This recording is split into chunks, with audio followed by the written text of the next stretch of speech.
everybody, and welcome in the Blue Jays today, folks, where today we are now sitting on the eve of, or not the eve, I guess the post of the trade deadline. What's the term for that? Like, obviously you got like Christmas Eve, New Year's Eve. I think just depression.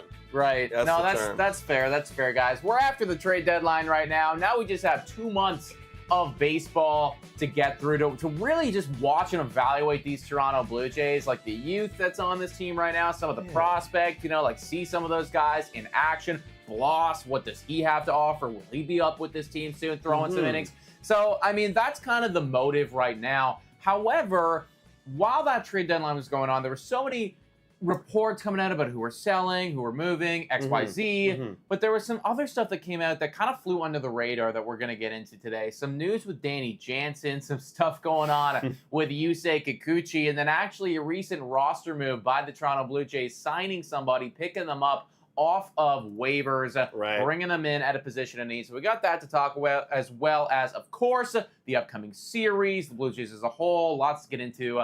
I'm your host, Nicholas Playlog. I'm your host, Adam Puddle. Welcome in, everybody. I love the comment here by Scott Farr. 2 months of misery.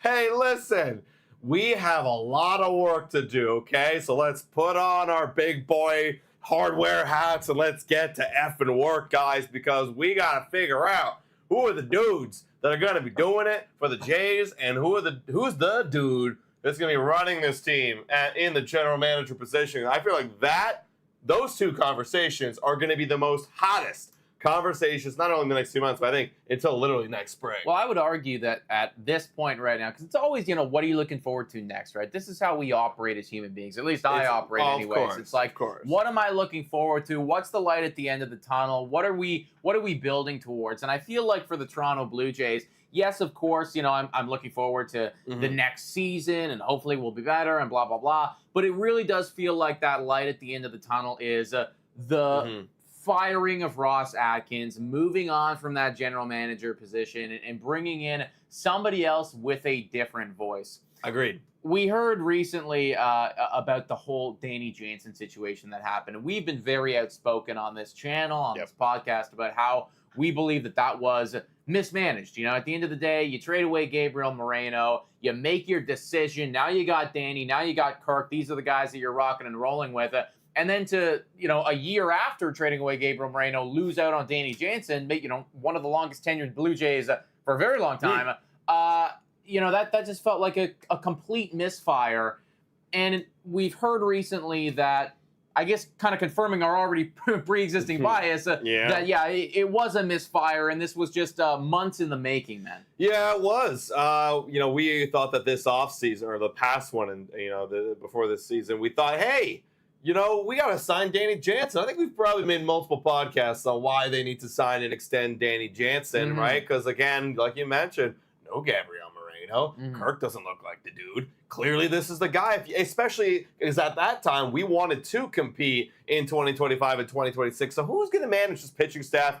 And it's not going to be Danny Jansen. Apparently, so far, there was reports that came out that Danny Jansen rejected the contract offer before the trade. So I think this was believed to be in the offseason. So the two sides were coming together. They couldn't come to a decision, and they rejected the trade, or rejected the contract offer. My first kind of thoughts are like, how far were they off? Because I've always thought about Danny Jansen and what kind of contract you could look at to offer this guy. And I don't think it's really going to be that expensive. We talked to a lot of guys, especially at Baseball Town, Ben Wagner, Keegan Matheson. They don't think that Danny Jansen average annual value is going to cost anywhere near north of $10 million per year. Right. It's a relatively cheap contract for a guy who's going to be running your staff, knows them well, knows your organization, is a clubhouse presence. It feels like that was an easy offer. So how low were you actually balling him, or what were the details involved there? Okay. Let's backpedal a little bit, because first off, Ben Wagner thinks that. Yeah, Chris Black thinks that. They think that.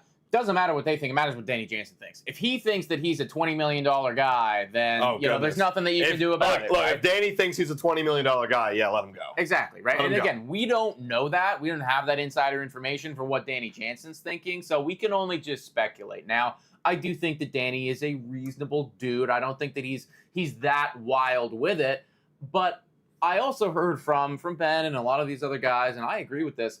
Danny Jansen was the type of guy that you don't lowball, you don't even give a market value, you actually overpay for, just because of what he brings to this team, how he knows these pitchers, how he comes into work every single day and just delivers time and time and time again.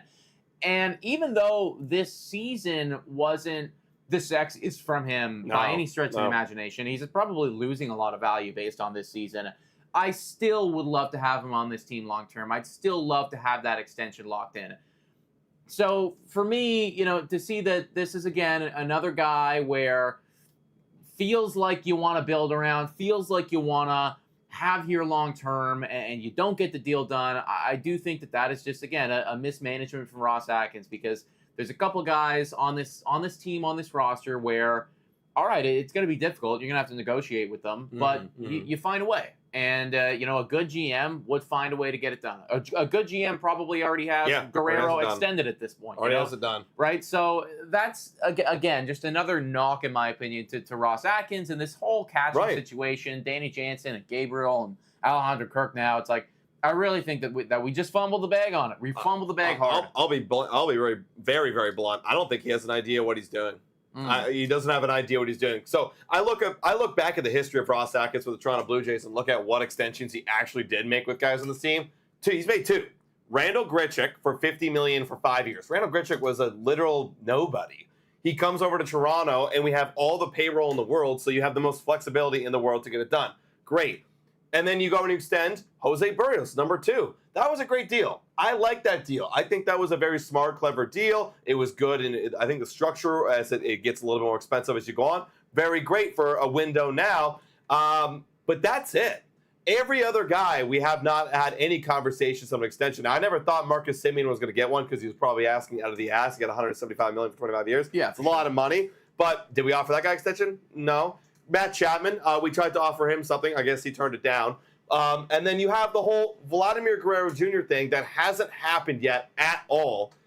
This makes me worried going into next season and this offseason that Ross Atkins isn't going to offer a actual competitive offer for Vladimir Guerrero Jr., and he's going to mismanage that situation. That's what I'm most afraid of. You made a video recently talking about how he's okay with letting him go into his unrestricted free agency year.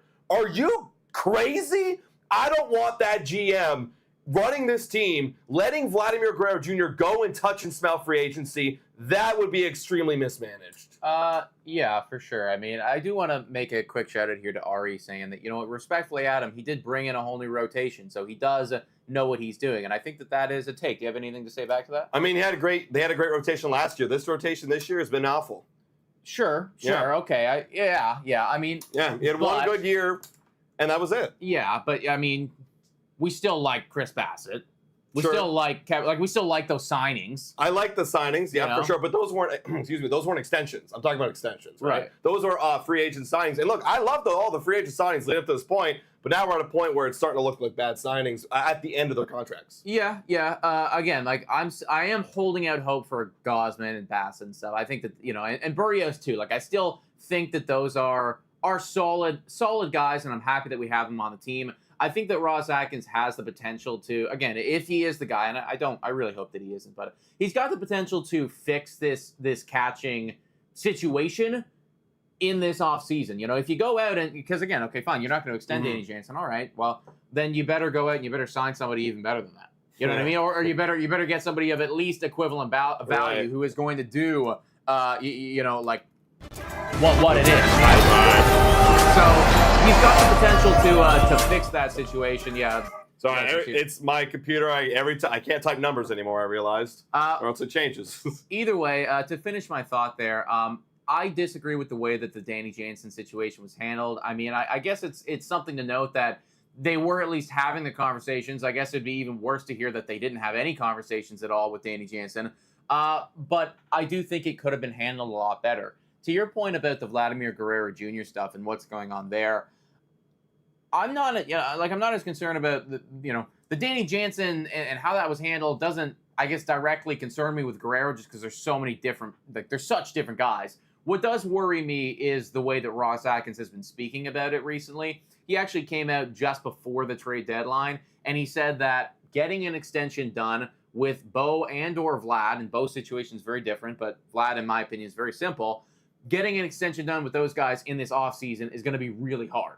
Mm-hmm. That's already kind of setting the table. It's almost like setting your expectations for all of us fans a little bit lower, right? It's, when you tell somebody, it's like, oh, like, I'm actually a really bad cook, So then it's like when you do cook something for them and, it's like, well, their expectations are low. So if it is bad, don't worry about it. But, if it's good, then you'll be extremely happy, right? So he's almost like laying the groundwork right now for not getting it done. And then in that exact same interview with the press, he came out and said that, there's still the option to re-sign them back in free agency if they get there. I still think that we can do that. That's not what we want to hear, right? I do want to hear that you're confident. I do want to hear that, our generational player right now who's finally performing to the caliber that I think all of us hoped and expected is going to be locked down. There needs to be a level of confidence there. You got to come out and you got to say, it's like, this is something that we're getting done. And again, if he's not the guy to do that, then you do need to bring somebody in this offseason who will. I need someone who's ready to pull the trigger like week 2 when he's in the door. Like, let's get this let's get this signing done. Ari Pie saying they're going to let Vlad test the market, ... And if they do that, that's a colossal mistake. You have that will be one of the best free agent guys on the market. Mm-hmm. Everybody's going to be whipping out the bag for Vladimir Guerrero Jr. Everybody. So letting him go there, like letting Danny Jansen go to free agency, different story. I mean, I'm looking at the catching market right now, and there's honestly a lot of guys similar to Danny Jansen. You got James McCann, who's older, 34 years old, but honestly, Danny Jansen is the youngest dude on this list of the top guys who are getting paid the most this year. So it's like any team is like, okay, like I might want to consider signing a Danny Jansen, but it's not like a huge need. Like there's other options you could go for. Vladimir Guerrero Jr. is a generational talent. It's like anyone's going to whip out the bag for him. So do not let Vladimir Guerrero Jr. hit the market. We need to get him done this offseason. Yeah, and I guess I'm looking at this whole situation in a new light because, as a lot of you longtime viewers, longtime listeners know, I'm a massive Green Bay Packers fan. And the whole conversation for the Packers this offseason very recently was, well, we have to extend Jordan Love. Mm-hmm. He's got a year left on his contract, similar to Guerrero. Yeah. He put up a great year last year. I mean, you need to have this guy. Everyone's saying it's like he's really, really good. We got to have him long term. He's going to be the face of the franchise. I wasn't concerned about that at all. Because every single thing that I heard, every single report from the GM, from analysts was like, both parties are going to get this done. They want to get this done. Mm-hmm. The Packers know that they need to get this done. They pretty much have to. Yeah, it's like their whole franchise depends on it. I was literally not concerned once. That's the situation that we're going to be walking into with Vladimir Guerrero Jr. this offseason, where he will have one more year on his contract, where if you let him play out the year and go to free agency, he will get a fucking shitload of money. Yeah. Any team would give over the Brinks truck for, in that case, Jordan Love, or in this case, Guerrero. So I don't know what the difference is where, in that standpoint, I knew that it was going to get done. Right. We're safe. Right now, I don't feel that. And I think it's, again, because of how Ross Atkins has handled the past situations and the way he's talking about this one now. Yeah, I got a video coming out tomorrow, guys, where I'll be honest, I'm going to rip into Ross Atkins. I'm kind of just done with it. I mean, we're at the point now where, the only thing we really got to look forward to is moving on from this GM, getting someone in with a better plan, because he revealed his plan. We're not going to talk about it in this video. He revealed, his strategy, and it was, so laughable because of how, if you just look at the overall journey of Ross Atkins, it's laughable. We'll check it out tomorrow, guys, 10 a.m. It'll be out there. I wanted to kind of cap off that conversation and bring it over to another conversation about contract extensions and maybe some other guys. A lot of you guys in the chat have been kind of talking about Yusei Kikuchi, and that possibly we could, should we sign back Yusei Kikuchi in the offseason? Are we interested in that? Because if we really look at the rotation, you've got Jose Barrios, who I like. His stuff has been going down. The expected numbers are going down. So obviously that's very concerning for Jose Barrios. I don't know what's going on there. Hopefully he bounces back. Kevin Gausman hitting a little bit of a slow start to this year. Isn't really looking good. Lately he's almost at an ERA of 6. So it's not super good. But hopefully he bounces back. And then Chris Bassett, good year. Actually getting beat up a lot recently. But then again, entering his age 36 season. Then you got Yali Rodriguez, so it's like still we're kind of trying to figure out his role on this team, and we got to see how he performs. And that's it, right? So it's like, okay, well, we got a spot open. Maybe we go and sign back Yusei Kikuchi. No Ricky Tiedemann, he's kind of hurt, right? So that could be an option. You did have Alek Manoah, however, come out and actually trying to make a push to Yusei before he left Toronto. He was kind of jokingly saying like, hey, you should come on back after we trade you. Go get us some prospects and then come and rejoin him. He literally said, quote, we have joked with him like, hey, go get us a couple prospects and come back in free agency. But that's it. That's the extent of that conversation. Obviously, it's going to be up to Yusei and what he wants to do, up to his camp. I mean, his family loves Toronto. So if he was interested in coming back, what kind of relationship or what kind of a contract or how would you see Yusei coming back if you think he should come back? I don't want him to come back, man. I'll be completely transparent. I don't want him to come back. I'm not sure if you did or you didn't, but like, I don't know. I don't think that you mentioned Jake Bloss in that whole thing. I think I tossed really quickly. Like Jake Bloss for me, it's like I'd much prefer to have a Jake Bloss than a Yusei Kikuchi, right? At this point, I mean, we had Yusei Kikuchi, and again, like folks, we made a whole T-shirt on him. I love Yusei Kikuchi, but we had the guy for 3 years. I mean, he had one season last year where it was like very solid, not like blowing you away numbers or anything like that, but solid. The 2 years other than that, this one and then the first year that he was with us, I mean, that is a very below average pitcher in my opinion. I mean, 2024 he finished with a .2 WAR. Like at that point, it's like I'd rather just give it over to somebody else, somebody with promise, a prospect. Yusei Kikuchi, I have no idea, really no idea what it is that he's going to command in free agency because it is so up in the air as to what you can expect. He'll eat innings, but will he give you a strong chance to win? Sometimes not. For me, it's just like I think that there's going to be a lot more better options. I think we did the Yusei Kikuchi experiment. He was a little bit of a bridge to get us through this place, fill out the rotation. I think we got to move on here. And if you are going to go out and you are going to get some type of free agent pitcher, let's get somebody with a little bit more youth, Yeah, like I definitely do think getting a guy to fill out the rotation is absolutely necessary. And I love Jake Bloss, don't get me wrong, and I'm excited to see what he can do. But putting all that on a guy like early in his career to go, especially if we are trying to compete in 2025, like that's a lot to kind of expect from a guy. I think we also need to address the fact that we literally don't have much pitching depth at all. So I think signing someone is almost a must. You have to go sign some pitching depth at a major league level. So is it going to be Yusei Kikuchi? I mean, he's an option out there. He'd be, and that's kind of player type I'd want. A guy who could just come in and fill in 1 year and just we can band-aid you right now and then move on from you. Or maybe we go crazy and sign a big guy like a Corbin Burns. I don't know. But the point being is I think we need to go get somebody. For Yusei, I mean, I wouldn't say absolutely not if he's got to be a 1 year easy rental band-aid for me if he were to come back.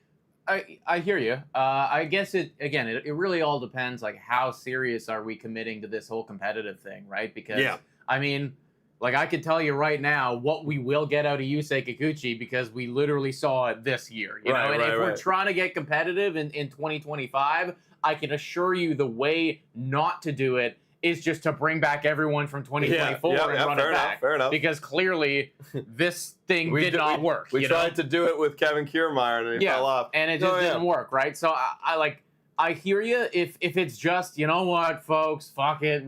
All the good guys are leaving and we just need somebody to eat innings and whatever. Maybe, I guess. Right. But it's got to be a contract for me where midway through the season, you'd actually be okay with letting him go and bringing up a Jake Bloss or bringing up somebody else, right? Somebody from the prospect system or somebody that you trade for at the trade deadline, So I want more flexibility in 2025, and I don't know if Yusei Kikuchi is going to provide that. Yeah, because I really hope that Yali Rodriguez can become the starter, but I've already heard conversation. I mean, I was listening to Jeff and Blair and Barker, and like they're talking about how like they have really no faith that Yariel's going to be the rotation guy that's going to give you 5 innings, 6 innings every single time. Because I know that this year he's still getting worked up and built up, but you see some inconsistencies. Like it's obviously not super promising. So it's like, for me, it's still kind of a question mark in that area. So we almost have 2 spots in the rotation filled out. So I do think just getting somebody, I mean, hell, if we really wanted to be competitive, you go make a fucking big splash. I saw you're pulling up like Jack Flaherty. Well, the reason, I I was pulling that up is because I see Bam in the chat saying that you don't get young pitchers in free agency, and I need to be very clear here. When I say young pitchers, I'm not referring to a 24, 25, 26-year-old. I am referring to somebody like a Jack Flaherty who's going to be 29, and it's like that middle of the career. Exactly. Typically a pitcher, I mean, the best years I've always found is right around that 28, 29, 30, 31 range, right? Yeah, it's like that's when you've come in, you've matured as a player, you've figured out the league a little bit, you're still like fully, healthy and fit, and you're competitive. So a Jack Flaherty for me, like that would be a massive win. He'll be a free agent. He's got a 2.95 ERA right now. That is the type of signing, the type of difference where, okay, you know what? We could maybe see a competitive year right now because we're upgrading. Just bringing back a Yusei Kikuchi, it's like we're just doing the same shit over and over and over again. You know Ross Atkins would be eyeing Kikuchi. Oh, of course he would. He would, because, he likes him and stuff. So, I mean, yes, Yusei, would it be fun for just, like, the Cooch is loose being back again? Sure. But then we're going to be trading away everybody at the deadline, most likely. If that's going to be our number one signing right there. Yeah, exactly, right? Let's move on and talk about a recent signing here, everybody. This is... pickup, I guess. Yeah, we just grabbed this guy. It's a catcher off of waivers. His name is Nick Raposo. This is a recent thing that just transpired, everybody. I mean, seen a couple people talking about it on Twitter and making a couple articles about it. This is, again, in response to the fact that we do not have Danny Jansen on the team anymore, and we traded away Gabriel Moreno, and the catching situation as a whole right now is just the frickin' pits, everybody. Yeah. I mean, Nick Raposo is truly nothing to get excited about. I don't want to completely sell this guy short. I'm sure he's a very nice player, but we're talking about somebody who was in AAA this year, not even in the majors. No. He was in AAA this year, and he was designated for assignment because he had a 600 OPS in AAA as a catcher. Like, it really isn't anything to get super excited about. And I think that, when we're relating this conversation back to the whole, we traded away Danny Jansen, we didn't extend him and all that stuff, I think it's moves like this when you're like, okay, like, why didn't we get that deal done, Ross? Like, why did we let him, get to a position where we had to trade him away? I don't think he knows what the hell he's doing. Now we are picking up legitimately the scraps, the leftovers of another team. We're talking about somebody who batted 193 in AAA and was designated for assignment. And you might actually see this guy come up to the show at some point this year. Like, if anybody gets hurt, like if Kurt gets hurt, it's like this guy's going to come up. Yeah, this is the situation we're at. Our depth is gone. And then, like, I think beyond that, he's not even on the 40-man roster, but, like, it's Jacob Sharp, who we just traded for. He's not even in our top 30 prospects right now. So, yeah, it's bad. But again, I kind of mentioned this to you, like, kind of off camera. Catcher situation sucks. We've had great catchers for the last few years now, obviously, right? When you look at the amazing depth of prospects that we had in the catching position. But now we're at a point, like, again, if you're trying to compete in 2025, 2026, the roster's ever changing and people ever leaving. Maybe catching offensively isn't going to be our strong point anymore, right? I think that's pretty clear unless you go out and make a crazy signing. Go work a platoon, right? Many teams are very competitive with a platoon kind of catching situation. But now you got to go, and if you're going to go add, if the market is available, go add that offensive power in other areas, and you should be okay. Catchers aren't supposed to be the greatest offensive pieces anyways, and we've had a luxury of that lately. So go add what you need to just manage this rotation, manage this pitching staff, and go get that offensive help somewhere else. Yeah, of course. I mean, it is something that's going to need to be addressed in the offseason. I don't anticipate that we're going to get back to the place where we were, throw back to 2022, I think it was, where you had Danny and Kirk, both of them were, and Moreno kind of coming up, right? Dude. We had 3 catchers at one point. 3 catchers, right, who is, like, phenomenal, and all of them, right, were doing really, really well. Yeah. I think that was just a freak situation that doesn't happen a whole lot, and probably to your point, it is going to be a position where we don't see a whole lot of offensive output moving forward, right? You do certainly need to bring somebody in, but looking at some of the free agents, like I think I saw Elias Diaz up there, and Austin Hedges potentially. Like, there's not a whole lot there that is going to like completely change around the Toronto Blue Jays or anything like James McCann, like Gary Sanchez, like it's honestly I think that Danny Jansen could be like one of the best guys here, assuming that d'Arnaud doesn't get cut by his club because he's d'Arnaud. Right. I think this is like Danny's one of the best. We let him go. He'll be up there, yeah. He will be up there. He'll also be 30 years old when it is in free agency, which is still a good place because if you look at some of those other guys, like I'm seeing a lot of like 33s, 34s in there. So yeah, Danny might even be able to run the market. You know why? Because clubs actually keep their catchers. Although Danny actually came up at a very early age. He did. But still, they keep them. They keep them. Yeah. That being said, everyone, that's kind of where we're at right now in terms of moves, roster decisions on the Toronto Blue Jays. However, there was kind of a buzzer beater here by the Jays. This was like right at the end. Shai Davidi tweeting this one out. The Toronto Blue Jays did sign first rounder Trey Savage. Let's go. Thank God. Because it was getting close. It was very close. It was to the point where he might have to just, return back to college or whatever the situation is. I don't even know exactly how it works. You'd have to, you don't have him anymore. Like, you missed the window and then he's gone. So thank God they did this because this was like the steal of the draft. Everybody loved this. This was honestly could be one of the better draft selections that Ross Atkins has ever made because he has not made a whole lot of good ones, everybody. So they did lock him down. This is going to be very important for us moving forward. Yeah, we're going to need this guy. We're talking about pitching depth. And honestly, Trey Savage being 21 years old, he will be coming into next season. There's a chance. There's a chance. He's young for sure, but you could see him up 22. For him to come back and like actually compete next year, I mean, it's very wishful thinking. But maybe even 2026, that could help bolster the rotation a little bit. And we're gonna need it. Honestly, we're gonna need a lot more draft picks. I have on a little ticker at the bottom. We're tracking the number 1 overall lottery pick right now, guys. Right now we're 7th, so we're not in it. But if we could actually nail a upper top 6 pick in 2025, that's gonna be great because we're gonna need that guy up as soon as possible. 100%, man. And I mean, like, the biggest thing against Trey Savage for next year and why he probably won't start in the rotation or anything like that is just because of the innings, right? You look at that in Baseball Reference right there. 93 innings is the most that he's ever thrown, like, at a collegiate level. So what I could see happening is, playing in AAA a little bit, seeing how he does, and if he is kicking ass, maybe you do bring him up for a little bit at the end right there, have him pitch a couple starts if you really need him to. But I don't think that they're going to, work him too hard. So we probably won't be able to rely on him too much for next year. However, this is obviously the future of this rotation moving forward. Yeah, this year, if we get him going, we can play him at, Florida Complex League, single A ball, just see what he's got, you know what I mean? Just, to get his arm, kind of loosened out a little bit more lengthened, right? Because he's got 2024. He's pitched already 90 innings in this year, so see if he can pitch a little bit more at the end of the season, and then, we'll figure out what we got next year, guys, because we're going to need a lot of guys to come up and break out for this Blue Jay team. Yeah, 100%, man. Let's move on and discuss what just transpired with the Toronto Blue Jays the past couple games. Ass. Yeah, Baltimore. Ass. Baltimore Orioles. I had a complete brain fart. I forgot who we were playing because it's I feel like it's whenever we lose series, I kind of just get the repression going on right there. Also, it was trade deadline, so we missed basically 3 of the 4 games. We did.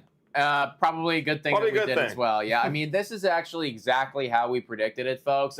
Baltimore taking 3 from the Toronto Blue Jays. Blue Jays winning 1 that final game on Monday where Guerrero effectively just willed the squad to victory. And let's be completely transparent here. Vladdy was fucking amazing in this entire series. Just absolutely kicking ass consistently, doing work. So that is great to see, especially against a division rival. I want to see those splits where Guerrero dummies the Orioles and dummies the Yankees and all that stuff. But large in part, the Baltimore Orioles offense kind of had their way with us this series. I think I have the calculator here, folks. Yeah. Oh, no, that's our average. We average, I believe, or they average, just under 8 runs per game. Which goes to show how bad our pitching staff is. Yariel Rodriguez, this is the big concern for me. He gets taken out before the end of the first, guys, giving up 3 earned runs. Then Iser 3 earned runs. Yerry Rodriguez had a terrible series, guys. 3 earned runs on this game. They had 5 earned runs on Wednesday. He gave up 8 earned runs in 2 2/3 innings pitched. Like, it was awful. It was just awful. And then cherry on top, Eric Swanson gives up a run. So every single one of our pitchers on that Monday game gives up an earned run. And then again, yeah, we did win that game. Good game by Bound Francis for Bound Francis standards. And then again, like Vladdy just like willing this team to victory. And then on this game right here against the Orioles on Tuesday, Chris Bassett, again, he's struggling right now. I don't know what it is. We got to kind of do a little deep dive into like. Could have traded high when you had the chance. You could have traded it high, man, and he's starting to get beat up a lot lately. So that's something to obviously be concerned about. And then we just got absolutely obliterated by Corbin Burns. Of course, that was going to happen. That was always going to happen, folks. Like, that was just what it was going to be. And then obviously the final game right there. Fuck. I mean, Paulo Espino and Yuri Rodriguez and. Like, this is what it is right now. I'm actually looking at MLB team stats right now, and in the last 30 days, I mean, shouldn't be a shocker to anybody. The Toronto Blue Jays are ranked 29th in ERA. They have an ERA of 5.69 in the last 30 days. Surprisingly, we're actually 11 and 12. You'd think with an ERA like that, we'd be a lot worse than that. But, I mean, it's just really not good, and this is something that we are going to need to address in free agency, right? Especially if Chris Bassett is going to finish the year bad. Like, I'm really looking at, because again, we know that Paulo Espino is not part of the future. We know that Yuri Rodriguez isn't part of the future and everything like that. But I am really looking at Chris Bassett, Kevin Gausman, and Jose Barrios. And then also Yariel Rodriguez, too. But he's got a bit of a longer leash because this is the first time that he's been in the MLB. But those 3 guys, to me, they're all getting paid a shitload of money. Like, you know, those guys, like, I don't even know how much money they'd come out to, but, you know, $60 million at least for next year is what you're going to be paying those 3 guys. They are the future of this rotation for years to come, even if we don't want them to be. And we need them to finish strong. Like, let me just paint the picture right here. If Jose Barrios keeps falling down the way that he's falling down and Chris Bassett has a really rough 2 months, like, at the remainder of the season, and Kevin Gausman's just kind of like doing what he's doing, like a good start, a bad start, a good start, a bad start. What the fuck are we going to think walking into next year with that team, right? Like, I'm not going to know who the ace is. I don't know who we're trotting out in game 1. You know, it's funny, and I never really considered this until right now.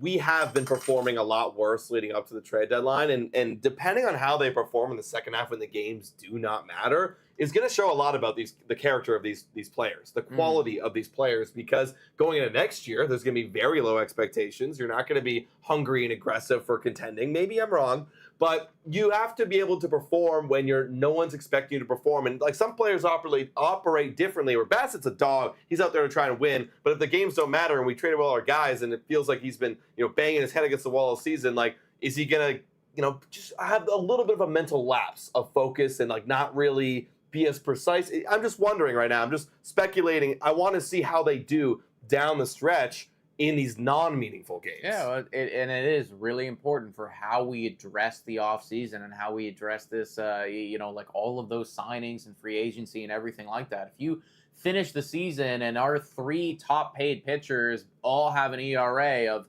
4.20 or higher, what do you do here, right? No. Like, there's not a whole lot that you can build off of right there, right?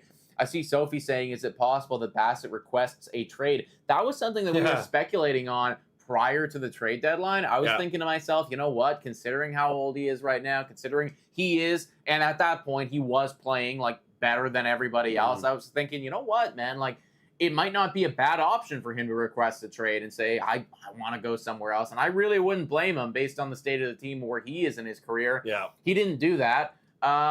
He could do it this offseason, but if he wants to get traded, then he's going to need to pick up his socks because no one's going to want to trade for him if he finishes the year the way that he's been playing right now. Yeah, we got to watch the guys finish strong, man. I did want to highlight another guy who will be the future of this team, and one of those guys is Addison Barger. Now, is Addison Barger expected to be a cornerstone all-star and leading the squad. No, I think we should expect him to be a good, solid guy filling in the team, right? Like hopefully a nice complementary just piece. MLB player. An MLB player to fill in, right? And what was a great sign for Madison Barger in this series? He smacked 2 ding-dongs in this series, drove in 7 RBIs in the last 7 days. So he's starting to show up a little bit, batting .400. And look, is he going to play like this forever? Obviously not. But it's nice to see him trying to pull himself out of a bit of a hole he's left himself this year, because if he can finish strong, then he's got a great case to finish off the year and be in the team, in a starting role every day next year, because that's what he's got to be, right?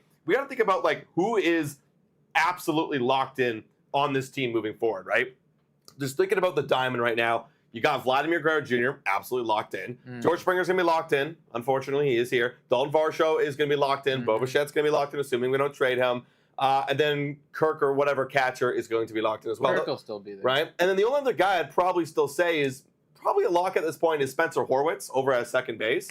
Other than that, third base, left field, those are positions up for grabs. So someone's got to make a claim. Also, we will have to see how Spencer Horwitz finishes the year, right? That's why I was kind of hesitant. Yeah, because it could end up being a little bit like a David Schneider situation. We walked into this year, we thought David Schneider was going to be that second base, but we weren't really sure, right? At that point, it was still up in the air for, maybe Biggio could take it. Right. This was before we got rid of Espinal. I was like, maybe Espinal could take it, right? We weren't really sure. And then they got IKF, and it was like, well, maybe he could take it. Right? We just had no idea. And that's kind of what's going on right now with Spencer Horwitz. Starts the year incredible.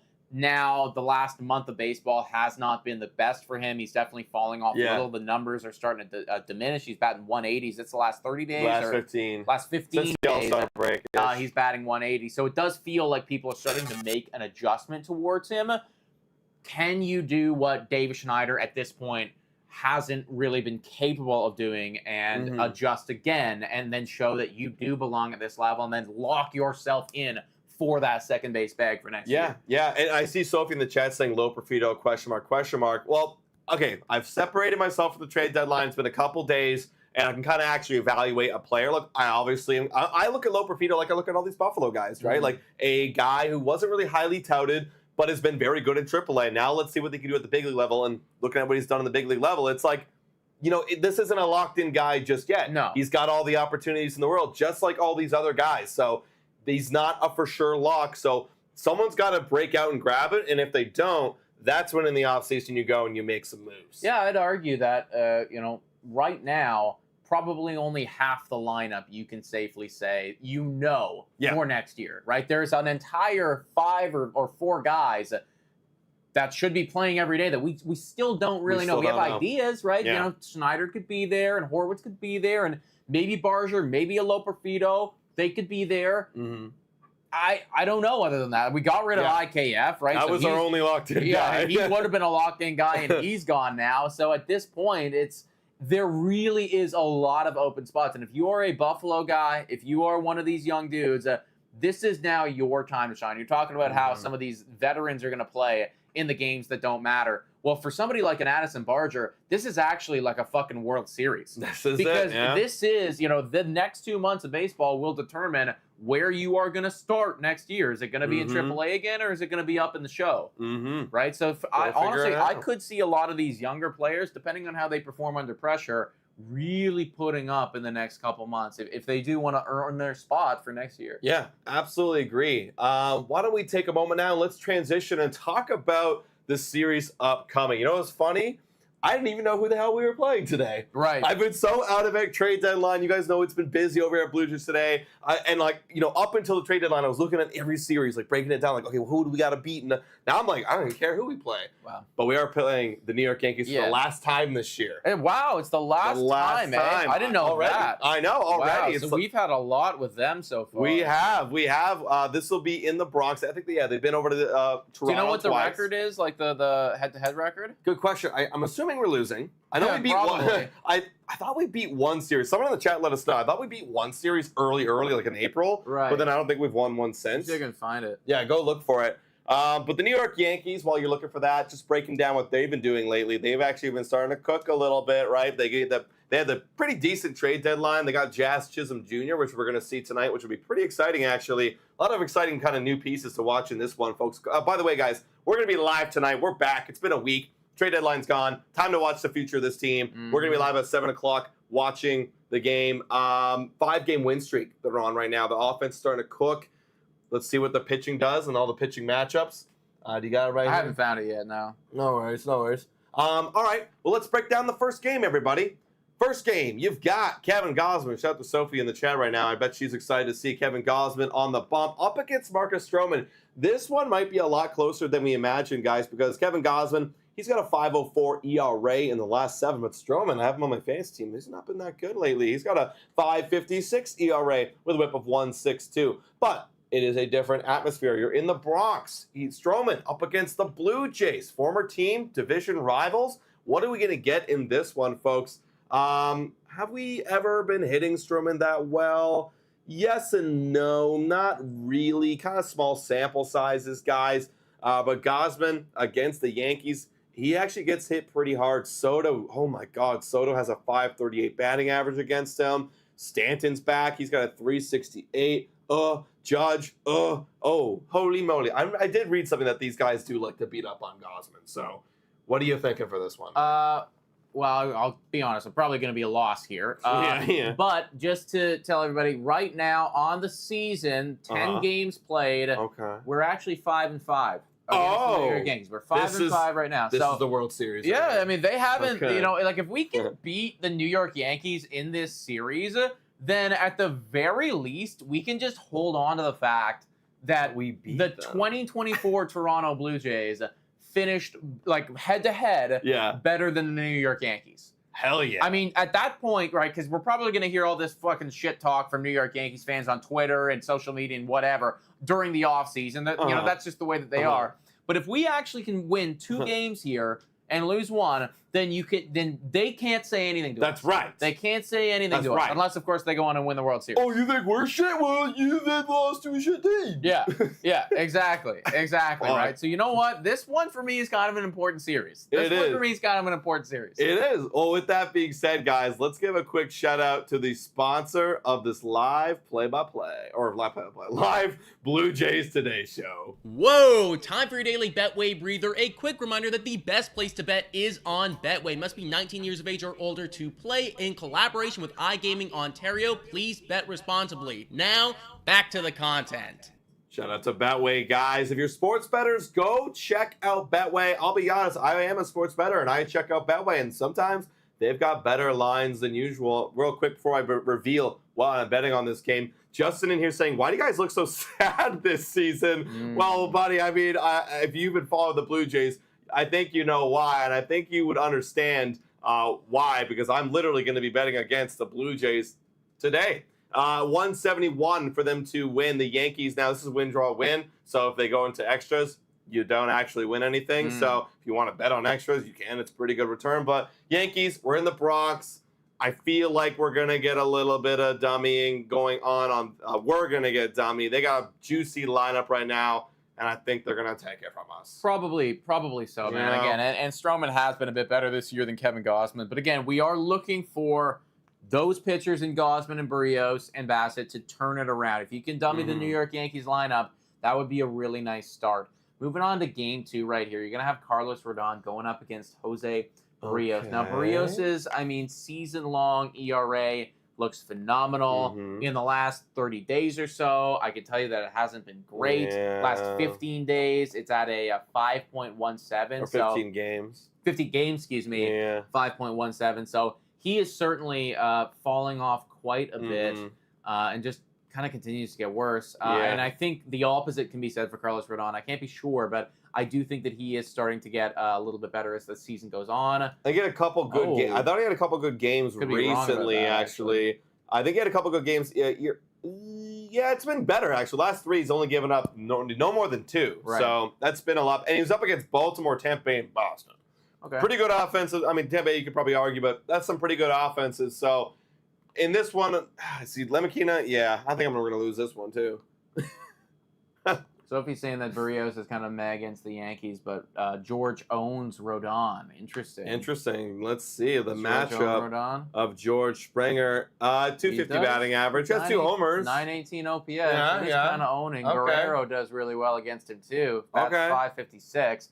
Then Granted, I'm seeing a lot of 1 dot something over there on the Yankees lineup against Jose Barrios. So Yikes. it really is. It's just a tough thing to predict when your pitching is the second worst in baseball in the last month, right? Like you just know that even against a struggling lineup, they're gonna get runs off of you. And then the question is like, can our offense keep up? I'm not so certain. That's the thing. We got to be able to ask ourselves, do we think Barrios is going to go deep against these Yankees? And looking at the numbers, I mean, I feel like he's going to give up quite a few share of hits. Going to work that pitch count. Maybe he goes 5 innings, 5.5 at best, something like that. And then you hand over to the bullpen with Yuri Rodriguez and Zach Pop. And it's like, okay, we're not really going to be able to transition into the back of the game where they went out and they added Mark Leiter in this trade deadline. So I gotta say we lose. And they're going to be on a 7-game win streak. Probably a loss right there, yeah. They're starting to cook a little bit with gas. And then the final game in the Bronx, it's Yariel Rodriguez. It's TBD right now for the New York Yankees. Sophie usually has some insider info. So if you know who they're going to be pitching right there, Sophie, please let us know. Does it matter who they pitch? Not really, because I think what will determine the game is going to be, is Yariel Rodriguez going to be Yariel Rodriguez? Of like what we think he's going to be, right? Or is he going to? Is it 0.2 innings and like X amount of runs? I'm nailing James McCann in the face, right? And you're bleeding profusely. God, I can't say that we get swept. Oh, you can, man. We're one of the worst teams in baseball, so you certainly can. I think this will be a weird one, and they're gonna lose some focus. They're gonna have Rodriguez, we can get this guy. I think maybe he'll catch him off guard. He's never faced the Yankees. Right. Maybe we catch him off guard a little bit. The Yankee magic kind of wears off. They don't go on an 8-game win streak. I don't know who TBD is. So I'm going to say we squeak one out here, and maybe Vladdy and Barger have like historic games. I'll do the same, but let me be very clear that it's not because I really think it's going to happen. It's more just because I want it to happen. Yeah, and like I could easily see them getting swept, but like I could also see like on the other 50-50 side of the coin, like I could see we win one. I mean, that's the thing. Like probably, like if you were to zoom out a little bit and say what is the most likely outcome to happen, like we win one. Most likely it's gonna be we win one, they win 2, right? Yeah, yeah. Like out of all of the possible outcomes. And then what's more likely, we win 2 or we get swept? I think we get swept. Yes. So exactly. Like, yeah. That's probably where it's at right now, everybody. So that's what we're thinking for this series. We're gonna be live tonight. We'll also be live for that game on Sunday. So we'll see. We could either be avoiding the sweep or who knows, maybe going for one ourselves if they really start to pop off. I mean, but we thought we were going to get swept against, I think it was the Rangers. The Rangers. And then we swept them. We swept them. So you there never you have know. it, right? That's baseball is baseball, and it is tough to predict, everybody. Let us know what your thoughts about everything we talked about today, everybody, in the comments down below. If you haven't already done so, please make sure to hit the like, smash the subscribe button. Even though the season is dark and scary, not going the way that we want it to, we're not going anywhere. We'll still be going live for a decent amount of games and posting content regularly. So hit that notification bell button if you want to stay notified with what we're up to on Blue Jays today. Guys, thank you so much for watching. And as always, go Jays, go!